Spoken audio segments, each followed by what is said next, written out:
Então, Posso. então tá, Bom, posso começar?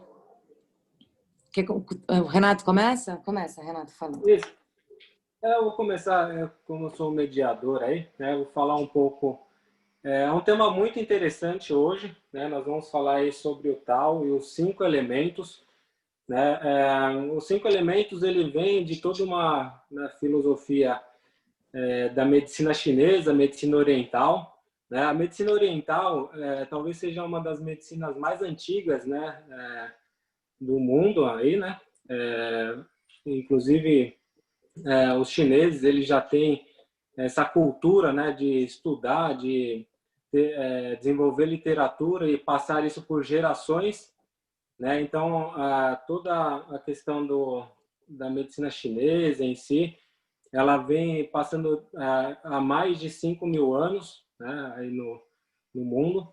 Então é muito interessante, né? E nós estamos hoje com a Fernanda, que ela é terapeuta, foi convidada aí pela Serena a fazer esse quadro, né, da Quiropraxia Sem Fronteiras. E acredito que a Serena me chamou porque eu também já tenho uma história muito forte aí na medicina chinesa. Eu sou formado também em massoterapia e medicina chinesa lá pela Escola Brasileira de Medicina Chinesa, que fica em São Paulo.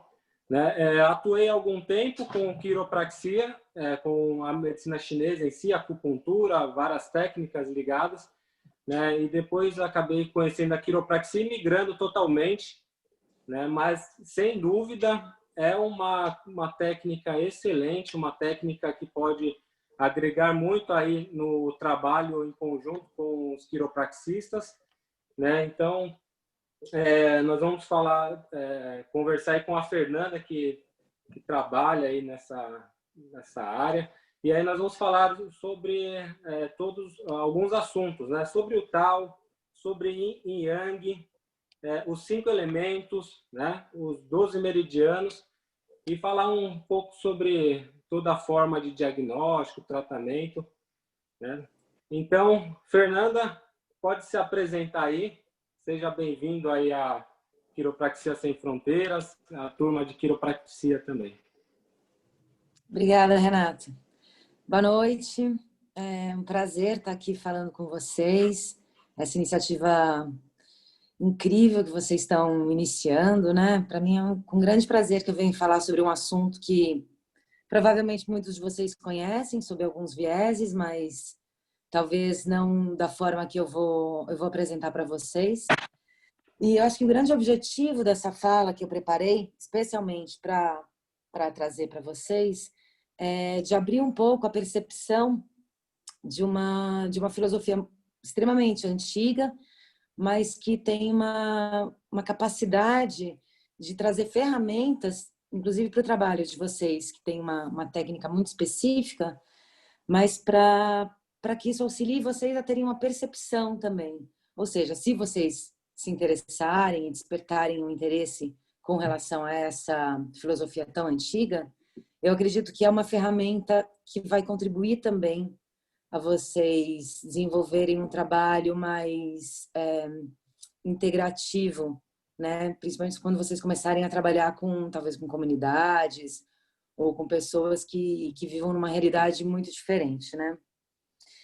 Porque o princípio da medicina tradicional chinesa, né, que começou há 2.000 anos atrás, com a acupuntura e filosoficamente há 700 anos com o Lao Tzu, é uma filosofia muito baseada nas observações, né, da natureza, do cosmos e dos homens e da sociedade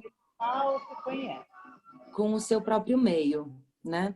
Então, tem uma relação simbólica muito íntima, né, das pessoas com o meio. Então, ambiente interno e externo se relacionando o tempo inteiro. Então, ela parece muito complexa, existe muita complexidade, mas, na verdade, ela também tem uma simplicidade muito grande, né, na forma de entender os processos, que são processos inerentes dos ciclos da natureza, com os nossos próprios ciclos e aí compreender que, na verdade, os desequilíbrios, as patologias, os excessos e deficiências têm relação da nossa relação com os nossos hábitos diários e relação com o entorno, né? Com os elementos e com as questões climáticas ou com como as questões externas nos afetam, né? Sejam elas psíquicas, emocionais ou físicas, né? Então, eu me baseei muito em alguns trabalhos principais para trazer para vocês esses conceitos filosóficos. O primeiro é um tratado filosófico do Laozi, chamado Tao Te Ching, que provavelmente vocês já devem ter ouvido falar. Eu usei essa versão aqui, que é do Wilhelm, que é um cara que estudou a sinologia e trouxe para o Ocidente muito da filosofia oriental. E ele que trouxe, então, para o Ocidente essa nova forma de compreender, né, a existência, a vida e a nossa relação com o nosso meio. Eu não consegui acessar a apresentação, então eu mandei para a Serena. Não sei se você puder compartilhar. Eu vou compartilhar aqui, tá? Peraí. Eu vou falar um pouquinho, é meio que um apanhado geral. E aí, no final, vocês me contam o que vocês acharam e se vocês têm questões. Você consegue abrir no formato de apresentação? Aí. Aquele zoom, isso. Seu dispor. Muito bem, Serê. Eu vou passando, daí você fala, Deixa eu para abrir um pouco. Tá bom. Bom, então é isso. O Tao, ele é um princípio fundamental, né, para se entender tanto a medicina tradicional chinesa e seus desmembramentos, que é o que a gente vai ver, ou seja, do Tao, passando pelo Yin e Yang, pelos 5 elementos, pelos 12 meridianos, como também ele é o princípio de uma filosofia que vai acabar chegando em outros lugares, como o horóscopo chinês ou como o próprio I Ching, que é o livro das mutações, e seus 64 hexagramas, que vocês já devem conhecer também.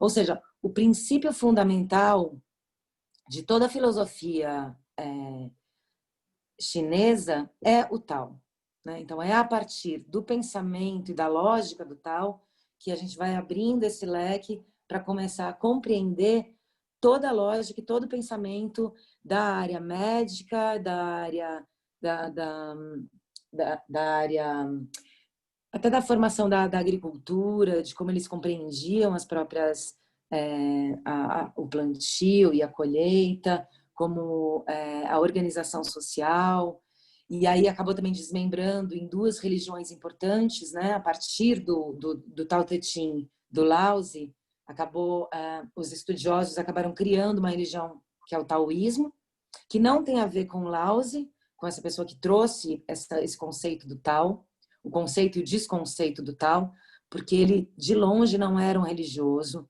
ele nunca teve essa pretensão de ser religioso. E aí, por outro lado, que é uma outra vertente paralela também do pensamento filosófico chinês, é o confucionismo, que é o Confúcio, que é um dos que bebeu muito da fonte do Laozi, na questão mesmo da lógica do Tao, ou seja, o Tao também ele é o fundador tanto do taoísmo quanto do confucionismo. O confucionismo numa vertente um pouco mais pragmática, materialista, e o taoísmo numa vertente mais metafísica, dialética, né, que incorpora essas noções mesmo mais amplas, né, que muitas vezes o seu sentido fica até meio etéreo, porque a matéria do Tao ela é muito etérea, porque ela não se explica por si só, né? Ela lida com uma série de questões que são e não são, né? É e não é, enfim, tem uma dialética implícita que transita no né, como se fosse uma transposição, assim. Por isso que a gente quando a gente chega no século XIX, né, onde a materialização, o cientificismo, ele fica mais rigoroso, mais rígido, né, onde as manifestações das comprovações científicas ficam muito importantes, né, essa ligação com essas filosofias mais antigas, de cunho mais místico, mais esotérico, ou que não estão calcadas em evidências comprováveis, né? Como é, por exemplo, a medicina chinesa, os meridianos de energia e a acupuntura, né? Onde os médicos ocidentais, principalmente, eles questionam, né? Esse próprio tratado da acupuntura e da energia chamada Chi e Prana na Índia. Porque, enfim, você lida com uma matéria que não é matéria, né? Que não é visível aos olhos, né? O que acontece é que ao longo do século XIX e século XX, então a gente teve que lidar com esse aumento do cientificismo e do abalo dessas outras ciências que ficaram meio que negativadas, né, nesse sistema tão racional, pragmático e conceitual, né? Nos últimos anos, a gente vê que houve uma abertura e um aumento, né, da busca por tratamentos um pouco menos tradicionais e mais holísticos, digamos assim, né? E a acupuntura, então, ela tem crescido muito nos últimos tempos. E o pensamento e a lógica tradicional dessa medicina também aumentaram, né? Então, tanto o tratamento com acupuntura, quanto a quiropraxia também, que é relativamente nova. Dentro da ciência oriental existe o Seitai, que também é uma terapia quiroprática, vocês devem já ter ouvido falar várias vezes. E, bom, enfim, tudo isso para dizer que a acupuntura e a medicina chinesa, elas têm crescido muito. E a filosofia, a lógica delas, é uma ferramenta incrível para compreender as formas de interatividade que a gente tem na nossa vida e como é que a gente se relaciona com o nosso cotidiano, né? Então, é isso. A manifestação e a ausência das evidências não é uma evidência de ausência, né? O que eu quero dizer com isso é que nem sempre o que a gente não vê é o que não existe, né? Por si só. Então, bom, iniciando com o conceito de tal, e sem querer conceituar, volta um pouquinho, Serê, que é um pouco do histórico, né?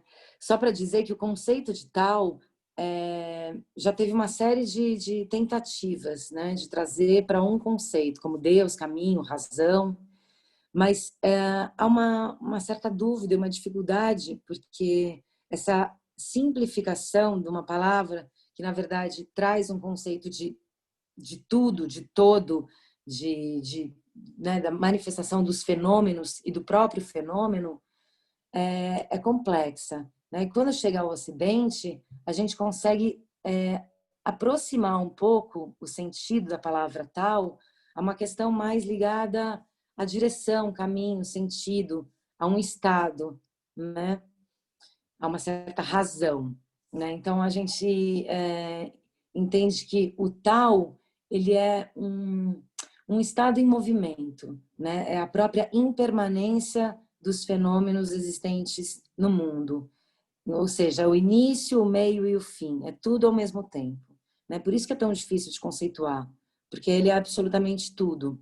E ele também é o ser e é o não ser. Então, essa dicotomia, essa questão paradoxal que o Tao traz, já se inicia de uma forma complexa, né, para se entender. Mas a partir do momento que a gente vai desmembrando o Tao e entendendo o caminho que ele vai trazendo, vai ficando um pouco mais fácil, né? Então, pode passar, Serê, para o próximo, que a gente vai entender simbolicamente o que isso significa. Esse primeiro símbolo é o símbolo do Tao. Só que se você olhar para o símbolo do Yin e Yang embaixo, você vai compreender que, na verdade, ele contém o símbolo do Yin e do Yang, né? Se você imaginar esse símbolo do Yin e do Yang girando, como se fosse um catavento, assim, muito rapidamente, você, na verdade, vai perder a forma, né, dessa dualidade dos dois símbolos branco e preto. Você vai, na verdade, não conseguir ver. Então, se você conseguir imaginar, você vai perceber que o Yin e o Yang girando vão se tornar o Tao. E é isso que eu queria que vocês compreendessem. Que o Tao é esse movimento do Yin e do Yang em eterno ciclo de permanência de giro, ou seja, um se transformando no outro, né? O interessante desse símbolo é que vocês veem que existem os opostos, que são opostos, são complementares, que significa que um contém o outro, ou seja, a parte preta contém uma parte branca e a parte branca contém uma parte preta. Isso nos demonstra que, na verdade, eles são interdependentes também. A gente não pode observar como uma dualidade por si só, né? Ou seja, eles não se anulam. É muito contrário, na verdade, eles se complementam. Um não existe sem o outro, né? Então, por exemplo, se você observar uma montanha durante o dia e como que a luz incide sobre a montanha, você vai perceber que numa parte do dia, uma face da montanha vai estar iluminada e a outra parte vai estar em sombra. E quando o sol se locomove e chega à tarde, a parte que estava em sombra vai ser iluminada e a parte que estava iluminada vai ser sombra. O que eu quero dizer com isso? Que a montanha em si não mudou, que a incidência de luz mudou e que a parte que era sombra virou luminosa e a parte que era luminosa virou sombra. Ou seja, que a gente compreender que é esse ciclo que traz essa ideia do yin e do yang, né? Que um não existe sem o outro e que são aspectos de um mesmo processo, né? É essa a ideia. São qualidades inseparáveis. Então, mesmo quando a gente fala, por exemplo, de algum elemento, se a gente falar água, elemento água. O que é água? H2O. São duas moléculas de hidrogênio e uma molécula de oxigênio. A água, ela tem estados, né? Então, a gente pode pensar no estado gasoso, líquido e físico da água. Como é que a gente vai conceituar o que é o yin e o que é yang na água? A água pode ser yin e pode ser yang, porque ela contém as duas coisas. Por exemplo, o yang, ele tem a ver com... Para voltar um pouquinho, né? Só para a gente conceituar essas duas metades. O yang é o que está representado pelo branco nesse símbolo. Então, é o lado mais luminoso, tem a ver com o lado mais masculino, ou seja, mais etéreo, tem a ver com o céu, tem a ver com leveza, com movimento, com rapidez, com fluidez. Tem a ver com alto, tem a ver com externo, tem a ver com fluxo. O yin tem a ver com escuridão, com profundidade, com peso, com matéria, com compleição, com fixação, com estrutura. Então, para vocês verem que são duas faces de uma mesma moeda, né? Nada é só uma coisa ou só outra. No caso da água, para resgatar, a água em estado gasoso, por exemplo, seria o estado mais yang da água. E a água num estado sólido seria o estado mais yin da água. O meio termo, o estado líquido, seria meio yin, meio yang, né? Chegando a uma medida equivalente, assim. Seria o ponto mais de equilíbrio da água, né? O estado líquido da água é o estado onde a gente, inclusive, consegue se utilizar da melhor forma, né? Então, para vocês entenderem que nós mesmos, a gente carrega o yin e o yang no nosso corpo. O nosso corpo, ele é dividido nessas duas partes. Então, a gente em repouso vai estar num estado mais yin, a gente em atividade vai estar num estado mais yang. Então, todo o princípio da medicina tradicional chinesa vai levar em consideração esses dois estados da mesma matéria, né? Então, se a gente pensar, por exemplo, até nos membros, ou no próprio corpo, né? Então, o nosso externo é o nosso lado mais yang, o lado interno é o mais yin, né? A nossa cabeça é mais yang, os nossos pés são mais yin. Então, tudo que está mais próximo do céu é mais yang, tudo que está mais para a terra é mais yin. Pode passar, Serê, para o próximo.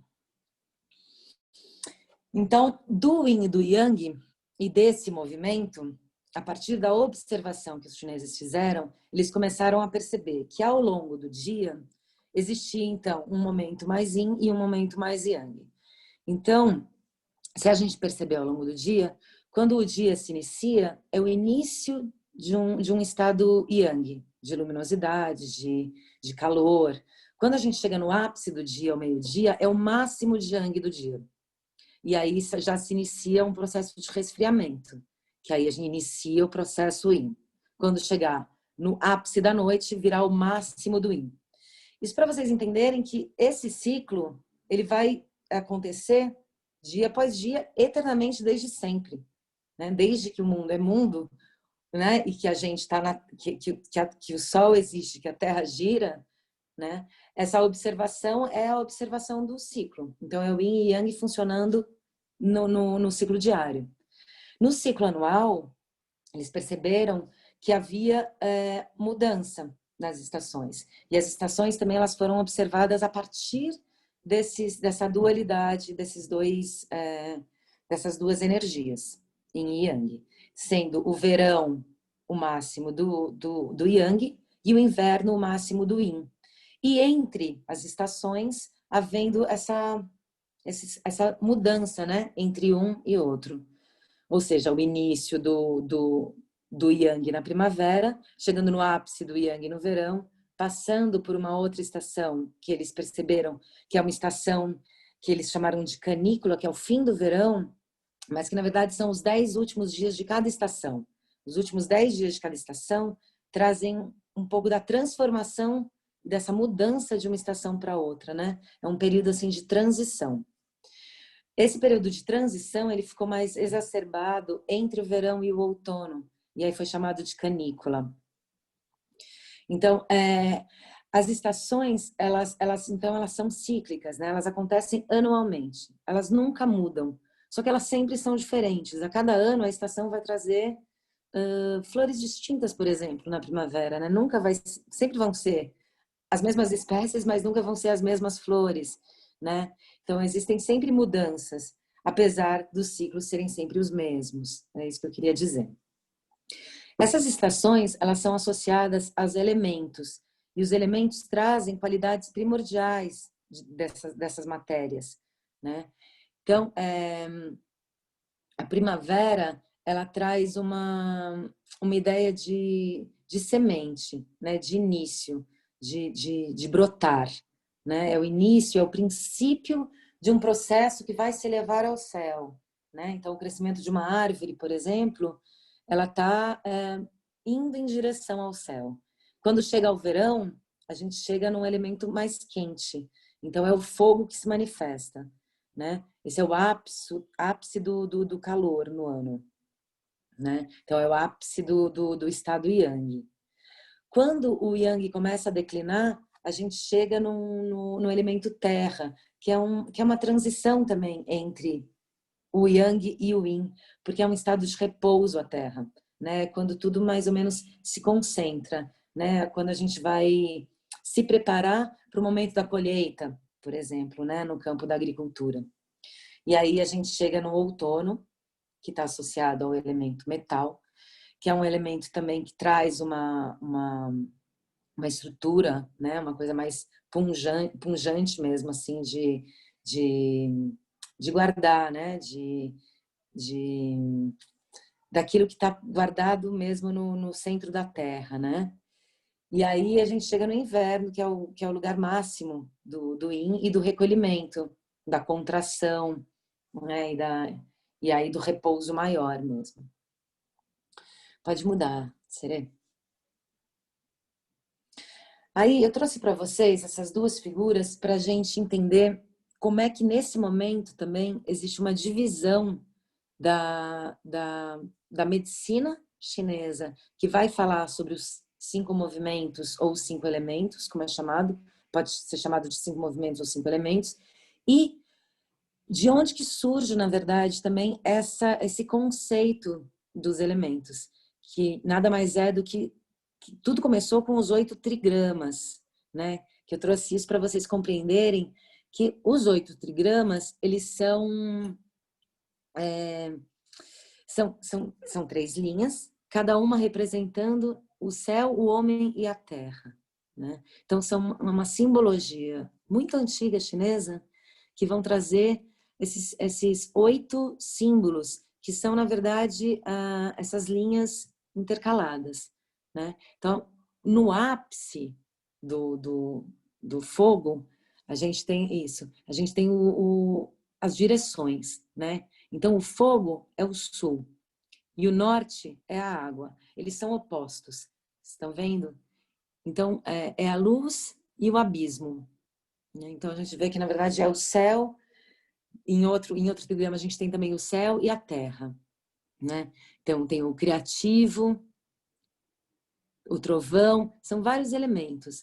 Esses 8 trigramas, eles são, num jogo chamado Xing, eles são compostos. Quando você soma os trigramas com outros trigramas, você cria os hexagramas, que é na verdade um jogo é um oráculo chinês, né? Onde você vai ver, você faz uma pergunta e ele te responde. Então é como se fosse a própria natureza respondendo qual é a determinação para a tua pergunta, né? Ele traz as respostas a partir desses 8 elementos em conjunção, né? Sempre um embaixo e um em cima. Enfim, ele traz também essa ideia desses 3 riscas, dizendo que a primeira significa o céu, que traz uma questão cósmica, que traz o karma, a fatalidade, destino e a transcendência. O homem, então, no meio, né? O homem faz a transição da terra e do céu. O homem, com seu livre-arbítrio, traz, a partir da sua consciência, do seu pensamento e da razão, possibilidade de fazer escolhas e de influenciar os próprios homens e o meio que ele habita. E a terra, que tem a ver com o meio social, o meio ambiental e o mundo material que a gente habita. Né? É muito legal isso, porque ele é muito primordial, né, para compreender a nossa função e o nosso papel aqui, né, na Terra. Né? Da gente chegar e fazer essa relação, né, do que a gente recebe, do que a gente escolhe e para o que a gente está vivendo, né? Materialmente, assim, o que a gente, na nossa ação, produz e deixa de herança aqui na Terra. Enfim, a gente não vai entrar nessa seara, eu só queria trazer para vocês compreenderem que isso tem muitos desmembramentos, né? Que é a mesma filosofia se abrindo para um leque gigante. E aí, já os elementos eu trouxe nesses 2 ciclos, né? Eu trouxe para vocês 2 ciclos porque é uma geração, é um movimento sem fim. Assim como o movimento do Yin e do Yang vão se retroalimentando constantemente, permanentemente, os elementos eles também vão fazer isso, né? Então, a gente tem o elemento fogo que alimenta a terra que alimenta o metal que alimenta a água alimenta a madeira e a madeira alimenta o fogo. Esse é o ciclo geracional, né? Então, na verdade, vai trazer o elemento que o outro precisa para ficar mais pungente. O ciclo que existe dentro desse círculo é um ciclo de dominância, né? Em que um elemento domina o outro, né? Então, se vocês verem, por exemplo, a madeira, ela domina a terra. Isso quer dizer que a madeira, ela se alimenta, né, da terra. A terra, ela suga a água. A água apaga o fogo. O fogo derrete o metal e o metal corta a madeira. Tá? Então, é nesse sentido, nessa relação. Né? Então, tem um sistema de geração e tem um sistema de dominância. Né? Então, é isso. Isso a gente vai compreender quando a gente vê que no nosso corpo a gente tem esses elementos num dinamismo constante, né? E aí a gente, para fazer os próprios diagnósticos e fazer o tratamento, a gente vai precisar pensar nesses ciclos, né? Em como que eles estão interagindo em cada indivíduo. Pode passar, Serê. Acho que vai ficar mais claro quando a gente mostrar o próximo slide. Espera aí que ele travou aqui. Espera aí. Travou?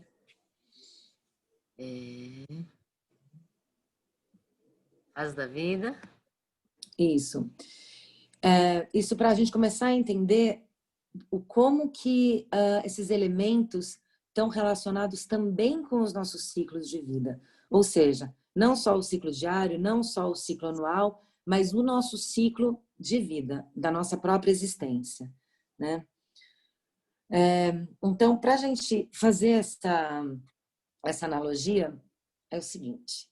A primavera, começando pela primeira estação, que é a estação da essência, da semente, que traz a capacidade, a possibilidade de vida, a gente associa ao nascimento, ao próprio nascimento, ao nosso nascimento, nascimento do ser humano. Então, é toda a expectativa, toda a potência que contém dentro da semente, né?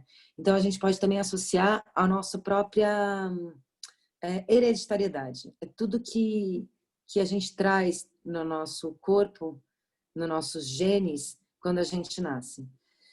E isso não se desassocia, na verdade, a nada, né? Porque, assim, a gente tá... Todos os seres humanos, eles nascem com as mesmas capacidades, né? Como elas vão se desenvolver ao longo da vida, aí existem fatores que vão determinar, né? Que vão ser fatores principalmente culturais, né? De aprendizagem. Mas nós somos seres absolutamente capacitados a se desenvolver da mesma forma. Então, esse começo é o começo do Yang na nossa fase da vida inicial, né? E aí o verão está associado ao fogo, está associado à juventude. Então tem uma questão da vigorosidade, né? Da formação mesmo de uma força física, do impulso, da rapidez que o fogo é, né? Até um pouco de uma questão assim de uma agressividade, mas tem a ver também com leveza, com juventude, com luminosidade. Aí a gente chega no momento da nossa maturidade, né, relacionada à Terra e a essa estação canícula, que tem a ver um pouco com o repouso, né? Com a fertilidade, com o que essa Terra vai gerar. Então, é a capacidade de gerar novos seres, né? Então tem a ver com a nossa maturidade, né? Aquela coisa entre os 20 e os 30 anos. Tomar uma boa ducha bem gelada, um café quente, depois esse churrasco. A gente tá aqui. O outono, então, seria a próxima estação relacionada com a nossa meia-idade, que daí já é o momento mesmo do recolhimento, do repouso, onde no outono... Você vem para cá com a gente, tá? Acho que, Carol, você que está com o seu áudio aberto... Boa.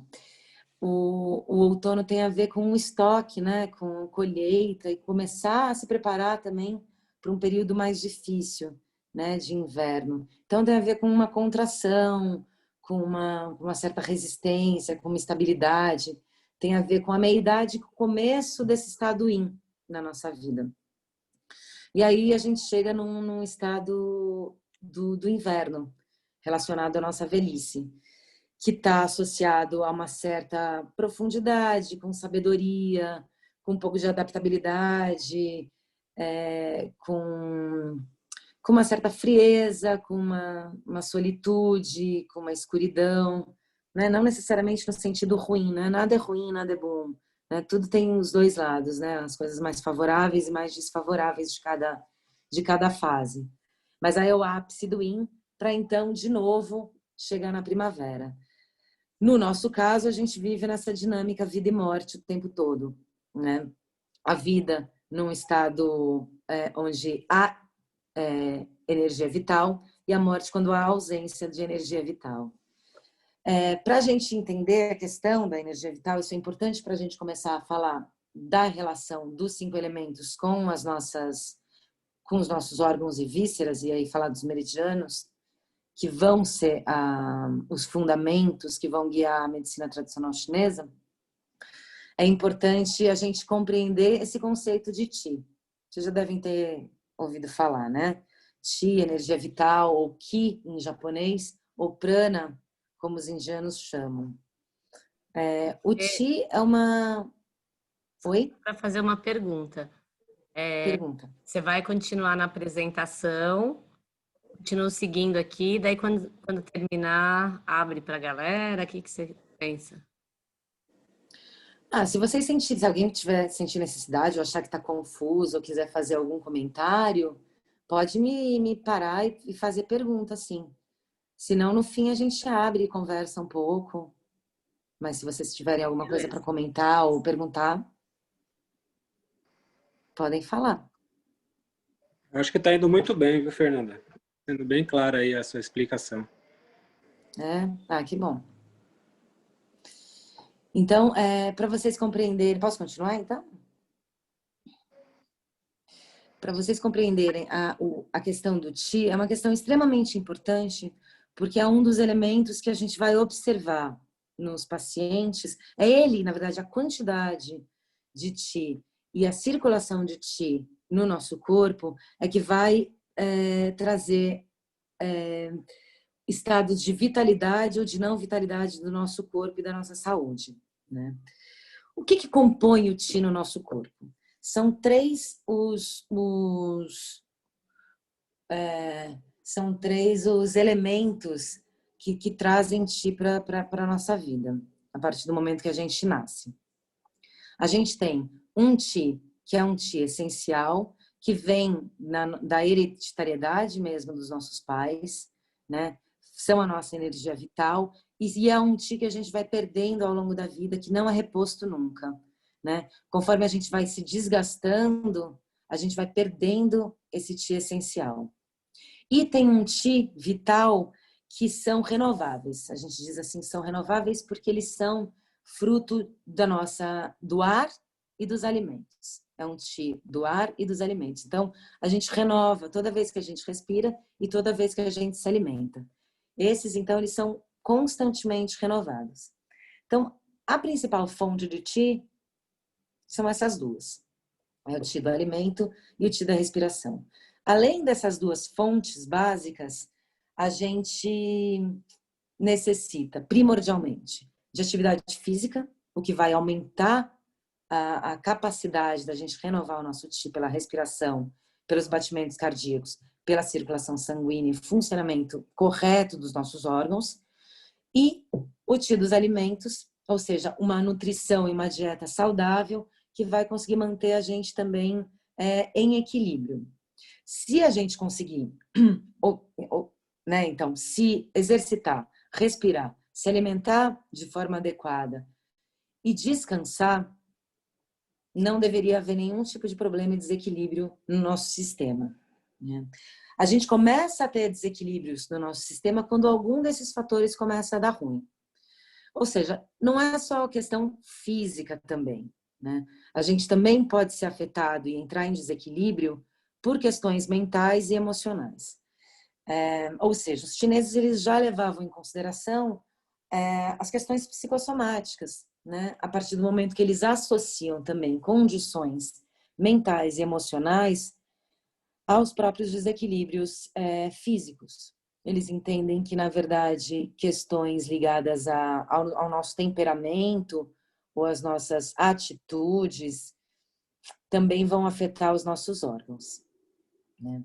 Pode passar, serei para o próximo, que eu acho que vai ajudar.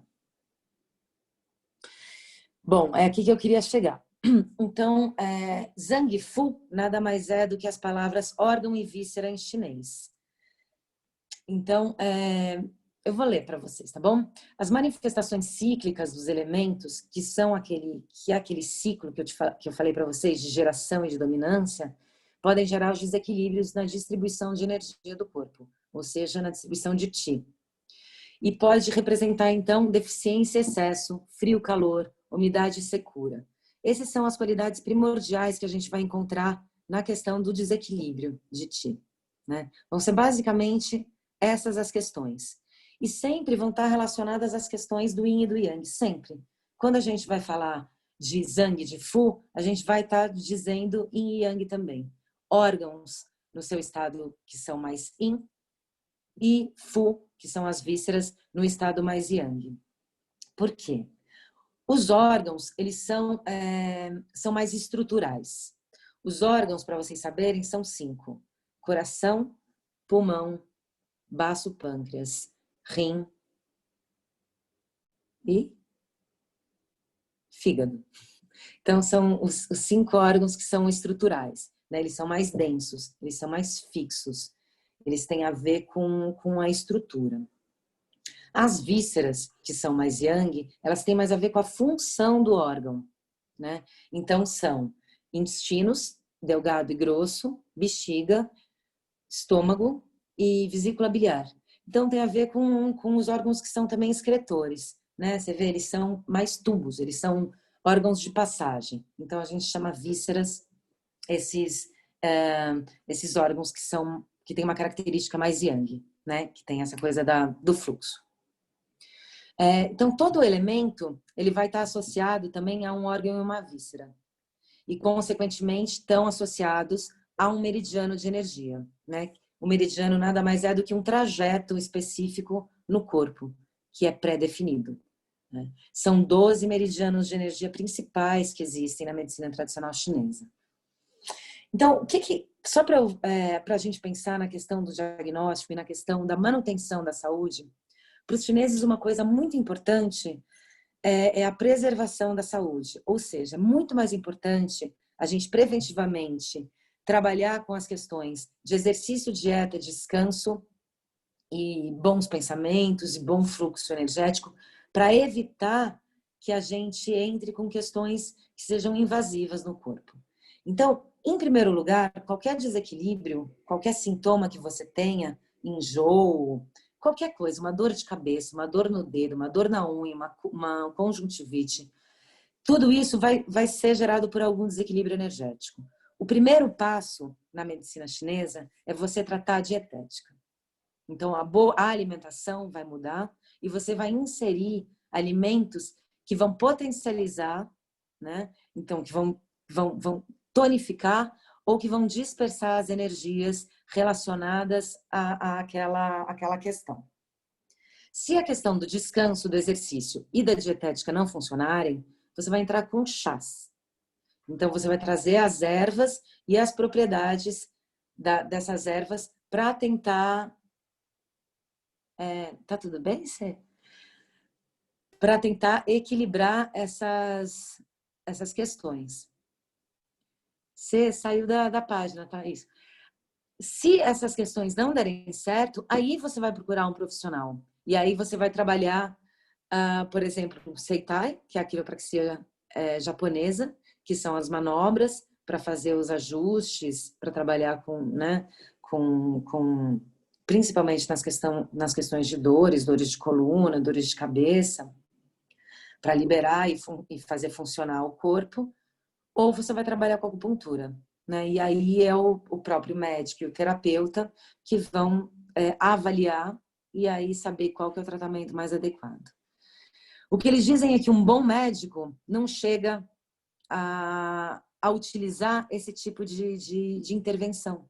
Um bom médico é aquele que sabe, que avalia o paciente, percebe quais são os desequilíbrios e faz com que o paciente crie condições de defesa para que ele não chegue a aprofundar as patologias e tenha que ter tratamentos mais invasivos. Isso só para vocês entenderem que é isso, existe uma cronicidade, né? Um aprofundamento da patologia. Então, se a gente observa esses desequilíbrios no começo, a gente tem muito mais condição de evitar que a doença se aprofunde e que a gente tenha que ter atitudes mais drásticas, né? Pode mudar, Serê. Eu trouxe 2 tabelas para a gente observar, só para vocês compreenderem, não é a minha intenção ler as tabelas, não. Mas eu queria que vocês compreendessem que tudo nos elementos tem uma relação com o nosso estado, tanto psíquico, quanto emocional e quanto orgânico, físico, né? Então, por exemplo, se a gente começar com madeira, a madeira ela está ligada então ao fígado e à vesícula biliar, né? Então, os meridianos vão ser os meridianos do fígado e da vesícula biliar.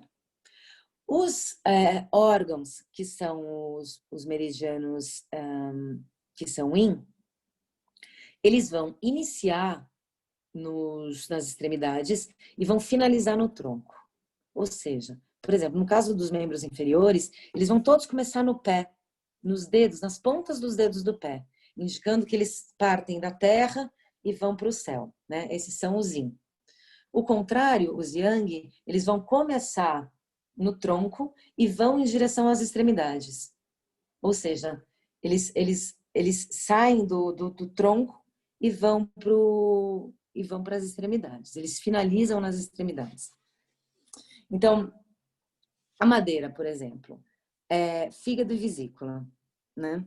O fígado, eles começam, o meridiano do fígado começa, por exemplo, no dedão do pé e vai terminar no tronco. E a vesícula biliar, ela começa na cabeça, tem um trajeto enorme de muitos pontos, de 44 pontos, e vai terminar no pé. Ou seja, eles são ciclos opostos, entende? Então, isso também acontece no fluxo energético dos meridianos de energia, que são invisíveis, obviamente, que é um mapa que vai... que o médico acupunturista vai se orientar. Você tem um mapa. E tem muito a ver também com os trajetos de dor, né? Muitas vezes você vai olhar a dor do paciente e você vai tratar esse meridiano, né? Ou seja, por exemplo, ele tem dor no braço. Então, você vai olhar quais são os meridianos que passam nesse trajeto e vai tratar, não o músculo em si, mas vai tratar os pontos que vão fazer dispersar a dor nesse meridiano, entende? Não sei se estou sendo muito claro. Mas, bom, vendo essa tabela gigante, vocês vão perceber que existem categorias que você vai começar a destrinchar o que significa cada elemento. Deu um erro, eu acho, nessa tabela, porque onde vocês estão vendo o vermelho, era para ser, e está escrito elemento, era para estar fogo, tá? Madeira, fogo, terra, metal e água. Rolou alguma treta aí. Mas, enfim, vamos lá. Madeira é fígado e vesícula. Fogo é o coração e o intestino delgado.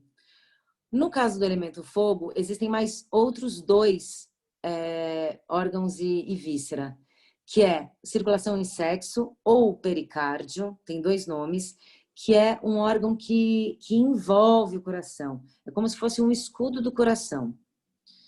E o triplo aquecedor, que junto com o intestino delgado, trabalha também na questão da temperatura do corpo. Então, a gente trabalha com 3 aquecedores. O aquecedor superior, o médio e o inferior. Então, o fogo ele é o único que tem 4 órgãos e vísceras. 2 vísceras e 2 órgãos, né, no caso. A terra tem a ver com o baço e com o pâncreas, no seu estado mais yin, né? E com o estômago no estado mais yang. O metal rege pulmão e intestino grosso. A água rege rins e bexiga. Cada um desses elementos vão ter características muito específicas. Então, quando você vai olhar os desequilíbrios relacionados a cada um desses elementos no seu paciente, você vai também olhar manifestações. Então, por exemplo, deixa eu pegar uma manifestação aqui. O órgão sensível, por exemplo. No caso da madeira são os olhos, no caso do fogo é a língua, no caso da terra a boca, no caso do metal é o nariz e no caso da água são as orelhas. Então, por exemplo, manifestações nos olhos, terçol, conjuntivite, pode estar associado a um desequilíbrio no elemento madeira, entende? Por exemplo, na questão das glândulas. Também cada glândula está associada a um elemento. Então, gônadas, pitutária, timo, tireoide e adrenais, associada a cada um dos elementos. Por exemplo, tireoide. Você tem hipotireoidismo. Provavelmente o seu elemento metal, ele está em desequilíbrio. E assim consecutivamente, entende? Então, clima, estação do ano, orifícios, temperamento tem a ver com os elementos. Por exemplo, a madeira tem a ver com raiva, com ira. O fogo tem a ver com verborragia, com quem fala demais ou quem ri demais. A terra tem a ver com excesso de preocupação, mas tem a ver também com criatividade. O metal tem a ver com tristeza, com melancolia. A água tem a ver com medo, com pavor, com pânico. Então, é muito interessante porque são manifestações que estão absolutamente ligadas aos ciclos desses elementos, né? Bom, eu posso até disponibilizar, se vocês se interessarem, essas tabelas, porque é muito interessante. Por exemplo, esses horários que eu coloquei, que tem a ver com o ciclo diário, a gente tem um ciclo de 24 horas, e cada um desses elementos e cada um desses órgãos e vísceras vão estar mais ativos durante esses períodos. Então, por exemplo, as pessoas que acordam todos os dias, de repente, às 3 horas da manhã, podem estar com algum problema de vesícula, por exemplo, que é o horário da vesícula, né? Ou podem ter problemas digestivos, enfim. Então, percebe, é muito interessante ver, né, que a gente, durante um dia, a gente passa pelo funcionamento primordial de cada um desses elementos, é quando eles vão estar mais ativos ao longo do dia. Eu acho que é isso, olha, tem essa tabela num slide, tem a continuação da tabela num próximo, que é essa aí que eu vou falar de vitaminas, minerais, manifestações, valores anímicos, tem muita coisa. E aí eu finalizo, ou seja, é uma pincelada, né, gente, muito rápida, assim, para esse pouco tempo, mas é para dizer que realmente muita coisa, né, que traz. E é uma possibilidade de compreensão, né, dos ciclos mesmo da natureza, nos nossos próprios estados físico, mental, energético, psíquico, emocional, que traz muitas ferramentas para a gente trabalhar a compreensão e a saúde de cada ser humano, né, de cada indivíduo. E aí eu queria saber se ficou claro, se vocês acham que traz elementos que vão ser produtivos para vocês trabalharem, se vocês ficarem curiosos. E se vocês têm alguma pergunta para me fazer também, com relação a isso. Muito bom. Muito bom. Você explicou muito bem, Fernanda. Agradeço, Renato. Que bom. Sempre, Concluindo, nunca sabe se a gente é muito... Fala. é muito interessante, né, essa visão da medicina chinesa, né? Até mesmo o estilo de vida, né, que as pessoas têm, isso influencia muito, né, na sua saúde, né? Questões simples, né, com pessoas que falam, pessoas que andam muito de sapato, né, nunca pisa no chão, não tem algo, pode, às vezes chega em casa, tira o sapato e pisa direto no piso frio, né? O quanto isso impacta a saúde das pessoas, né? Porque o primeiro ponto do meridiano do rim, ele vem na sola do pé, correto? E aí, Sim. você abrindo ele com a friagem, né? Pode desequilibrar todo o meridiano, o elemento água, né? Então, isso pode, inclusive, gerar dores lombares, né? Porque o elemento água também está ligado com a bexiga e o rim, né? O elemento da bexiga passa por toda a parte dorsal, paralela, né? À coluna vertebral. Exatamente. Então, Exatamente. inclusive o trajeto do nervo ciático, né? Ele é praticamente todo o elemento da bexiga, né?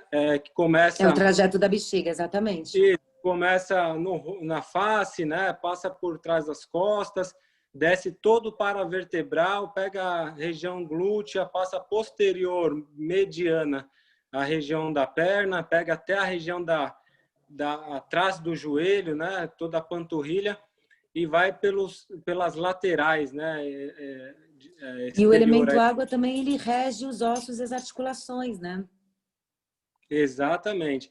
Então tem tudo a ver, né? Porque passa exatamente em toda a coluna vertebral, né? Sim, é muito interessante, até com relação, é claro que são duas formas de pensar, né? A forma da medicina chinesa é muito interessante, né? Mas relacionando até, é claro que cada ciência, cada filosofia tem uma visão, né? A visão comparando até da medicina chinesa é muito interessante por causa disso, que eles até procuram entender os fatores causal, né? Então, a pessoa que não se alimenta bem, né? Ou que tem hábitos de sono inadequados, inclusive até a questão da respiração, né? Quantas pessoas, né, hoje nós vemos, né, no mundo moderno que trabalha, não tem tempo nem de respirar, né? E a respiração é a fonte de energia, a nossa principal fonte de energia vital. É primordial, né?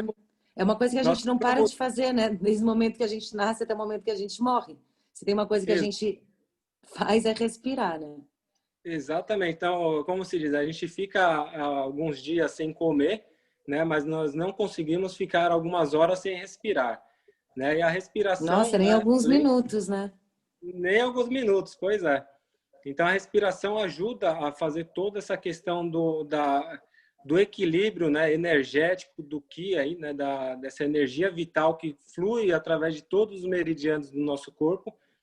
Então, é importantíssimo também o quiropraxista ter um pouco dessa visão, né, que é a visão global, né, de como a saúde funciona através da visão também da medicina chinesa, né? Então, até um diferencial, né, ter essa linha de raciocínio, porque tem pacientes que chegam, né, com uma dor lombar, algo crônico, né? Aí de repente faz um exame de imagem, não tem nada, né? Não tem alterações lombares, né? E às vezes por que incomoda? Porque ele sente aquela manifestação, né? Provável tem um desequilíbrio aí nos 5 elementos, desequilíbrio energético, onde tem uma estagnação dentro de algum desses elementos que vai gerar todo um excesso e uma deficiência, né, dentro do sistema da medicina chinesa.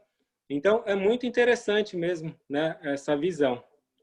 O conceito do excesso e da deficiência, ele é extremamente importante para a gente começar a se observar até, né? Para perceber o quanto que ou é sempre uma coisa ou é outra, né? Porque o estado de equilíbrio, ele não existe no fundo. A gente sempre está em busca do equilíbrio. Ou seja, a gente sempre vai estar um pouco mais para lá, um pouco mais para cá, né? Então, a questão dos excessos e da deficiência, ela é extremamente importante para a gente perceber como a gente está lidando com com os nossos hábitos diários, inclusive, né? Ah, sem dúvida. Algo também que eu acho que é interessante, né? A questão do diagnóstico, né, da medicina chinesa. A medicina chinesa trabalha com um diagnóstico muito interessante, né? Que vai o próprio corpo. É claro que tem a questão da anamnese, né? Que é uma anamnese profunda para entender os hábitos do paciente. Mas tem várias outras coisas que a medicina chinesa vê. A questão da língua, né? As manifestações da língua, coloração, né? As marcas, né, que a língua leva a viscosidade, né, que também influencia, ver se tem uma umidade, né, que está ligada ali com o baço. Que faz parte daqueles elementos, né, primordiais, que é secura, umidade, coloração, estrutura. Então isso até a forma de como ver, porque o corpo, ele o tempo inteiro está nos apresentando, né, manifestações, né, coisas que a gente pode ver no dia a dia, que até que é interessante. O fanático por futebol, né, ele já tem por si só, pela essa questão da alegria, né, daquela emoção forte, aquela euforia, né? Tem o coração, né, mais ascendente, o elemento fogo, né? Aí você olha para ele, ele tem aquele rosto avermelhado, né? Aquela coisa da emoção. Até mesmo o fumante, né? Ele já tem a pele mais pálida, né? Você olha para ele, já tem a pele opaca, né? Já é diferente. Então tem várias formas de você diagnosticar as manifestações de Yin Yang, né? Inclusive através do pulso, né? A gente tem o diagnóstico do pulso, onde eles fazem a análise, né, da intensidade do pulso do coração, né? Isso é bem interessante. Então, são 3 pontos, né, próximo ao pulso, direito e esquerdo, e cada ponto, então, você localiza esses pontos e você na verdade, são 6 pontos em cada pulso, né? 6 pontos em cada punho. Em cada punho são 6 pontos, porque é o superior e o inferior. O superior são os pontos yang e os inferiores os yin. São Exatamente. 12, você vê os 12 meridianos. É complexo pra caramba, é muito difícil. Muito Isso complexo. é aprendizado de vida inteira. Sim, sim. E muita sensibilidade, né? Isso que é bem interessante. E aí tem os pulsos profundos, os pulsos superficiais, aí você vai fazendo toda uma análise, né? E outras formas, né, de diagnóstico, né? Através da íris, através da auriculoterapia, através da Palpação do abdômen é um outro jeito de palpação. diagnosticar também. Sim, sim. Então é muito interessante. E uma outra coisa interessante também, que eu esqueci de falar, é que várias patologias, elas surgem em determinadas estações do ano. Por exemplo, as questões cardíacas, hipertensão, ataque cardíaco, normalmente acontecem no verão, né? Existe uma exacerbação maior do coração. As doenças respiratórias, normalmente elas acontecem no outono. As doenças de infecção renal, por exemplo, cistite, elas acontecem no inverno. Então, é isso que eu queria também trazer para vocês, como a gente também está suscetível a essas mudanças, né? E como o nosso corpo reage a isso, né? Sim, sim. E tem a questão também que é interessante a gente comentar, né? A questão dos tratamentos, né? Então, a medicina chinesa analisa, né? Faz a análise do corpo, dos sinais, dos sintomas, e depois é feito todo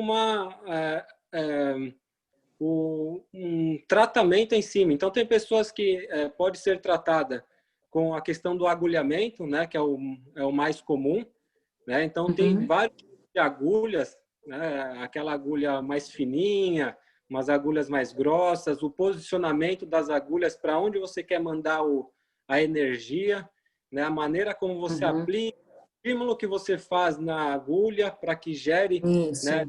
Você dá Profundidade também. você quer aumentar o fluxo naquele meridiano, você quer diminuir, então você consegue estimular através do toque ali com a agulha. E tem também formas que tem pessoas que não gostam, né? Você tem pacientes que não gostam de receber agulhamento? Tenho gente que morre de medo de agulha, tem pavor. E principalmente as agulhas que vão nas extremidades, que são as mais doloridas mesmo, a galera tem pavor. Mas é isso, você pode tratar com outros métodos, né? Tanto com Doin, né? Ou seja, com a acupressão, com o próprio dedo, com moxa, e nos pontos mais amplos, dá para tratar com ventosa também. Sim, sim.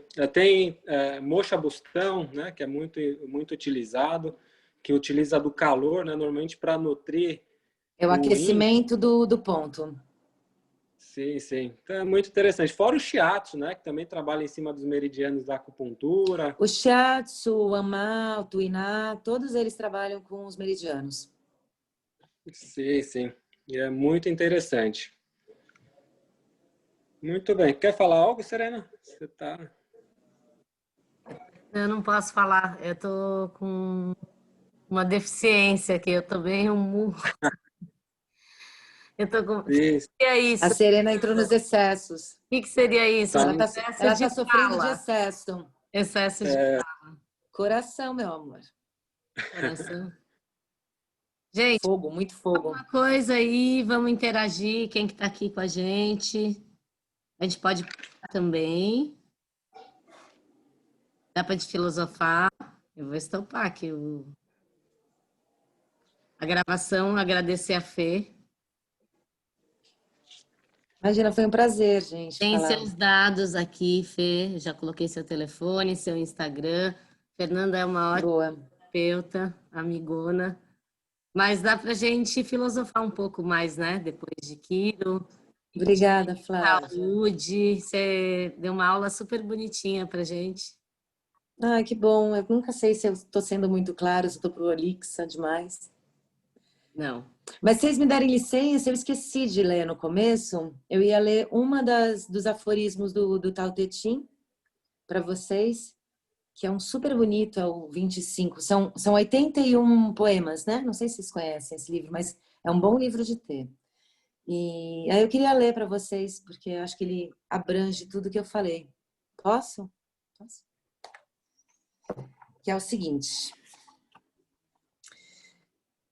Há uma coisa que é invariavelmente perfeita.